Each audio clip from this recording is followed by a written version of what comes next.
അതുപോലെ ഇപ്പം സുരേഷ് ഗോപി ഈ നടന്റെ കാര്യം പറഞ്ഞപ്പോൾ സുരേഷ് ഗോപി വിജയിച്ചത് ബി.ജെ.പിക്ക് വലിയ സമാധാനമായിരുന്നു. പക്ഷെ എങ്കിൽ പോലും സുരേഷ് ഗോപി എന്ന ആളോടുള്ള ഒരു സ്നേഹമോ കരുതലോ ഒക്കെ കുറയുന്നത് പോലെ ഫീൽ ചെയ്യുന്നുണ്ട് ആളുകൾക്ക്. കാരണം അദ്ദേഹം ചെയ്യുന്ന ചില പ്രവർത്തനങ്ങളുണ്ട്.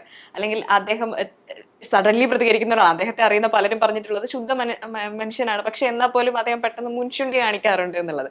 അത് ആളുകളിൽ ഒരു നെഗറ്റീവ് ഇമ്പാക്ട് ഉണ്ടാക്കുന്നതായിട്ട് ഫീൽ ചെയ്യുന്നില്ലേ? കുറച്ച് കാര്യങ്ങൾ കൂടി ശ്രദ്ധിക്കണം അദ്ദേഹം എന്ന് തോന്നുന്നില്ലേ? രണ്ട് മൂന്ന് തരത്തിലാണ്. കാരണം വെച്ച് കഴിഞ്ഞാൽ ഒരു വ്യക്തി ജയിച്ച് ഒരു സ്ഥാനത്ത് എത്തിക്കഴിഞ്ഞാൽ സ്വാഭാവികമായിട്ട് മനുഷ്യൻ്റെ സംഭവം എന്താണ്, ആ പുള്ളി എങ്ങനെ വലിച്ച് താഴെയിടാൻ നോക്കും. അതിപ്പോൾ ട്രംപ് ജയിച്ചാലും മോഡി ജയിച്ചാലും സുരേഷ് ഗോപി ജയിച്ചാലും നാളെ ഇനി വേറെ ആര് ജയിച്ചാലും അത് എപ്പോഴും അങ്ങനെയാണ്. കാരണം സുരേഷ് ഗോപി നന്നായിട്ട് അറിയാവുന്ന ആളാണ്, അല്ല നല്ല അല്ലെന്ന് അതിനെ പരിചയമുള്ള പറയാം, ആളാണ്, എന്തുകൊണ്ട് അദ്ദേഹം സൗഹൃദമുള്ള ജയിച്ചു? ആളാണ്. വോട്ട് കൂടുതൽ കിട്ടിയോണ്ട്. എന്തുകൊണ്ട് ഞാൻ തോറ്റു? വോട്ട് കൂടുതൽ കിട്ടാത്തതുകൊണ്ടാണ്.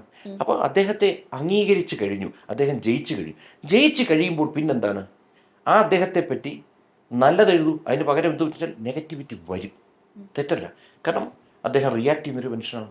എന്നാലും ഒരു ജനപ്രതിനിധി അങ്ങനെ റിയാക്ട് ചെയ്യും? കാരണം കുറച്ചുകൂടി ഒന്ന് അല്ല, ഭയപ്പെടേണ്ടതില്ലേ? അതെന്താണെന്നറിയോ, പല തരത്തിലാണ്. അദ്ദേഹം അങ്ങനെയാണ്, ഓരോ മനുഷ്യരെ ഡിസൈൻ ചെയ്യുന്നുണ്ട്. അദ്ദേഹം, ഞാനിപ്പോൾ ഒരു കലാകാരനാണ്ട്, ഞങ്ങളെല്ലാവരും കുറച്ച് ഇമോഷണൽ ആയിരിക്കും. ഉം, കാര്യം മനസ്സിലായില്ലേ? ഉം, ഇപ്പം തന്നെ ഒരാൾ ഈ ഇത്രയും രാഷ്ട്രീയക്കാരിൽ വ്യക്തിപരമായി ഏറ്റവും കൂടുതൽ സഹായം ചെയ്ത ഒരു മനുഷ്യനാരാ ഇന്ന് പെട്ടെന്ന് ആരുടെ മനസ്സിൽ വരും? കേരളത്തിലെ 140 എം എൽ എ അല്ലെ, ഇപ്പോൾ ജയിച്ച 20 എം പിമാരെ എടുക്കും, ഏറ്റവും കൂടുതൽ ജനങ്ങളെ സഹായിച്ചിട്ടുള്ളൊരു വ്യക്തി ആരാണെന്നാണ് പെട്ടെന്ന് മനസ്സിൽ വരുന്നത്? ഉം, സുരേഷ് ഗോപിയുടെ പേരിൽ വേറെ ആരെങ്കിലും വരുമോ? അതുകൊണ്ട് ഞാൻ ചോദിച്ചത്. കാരണം ഉം.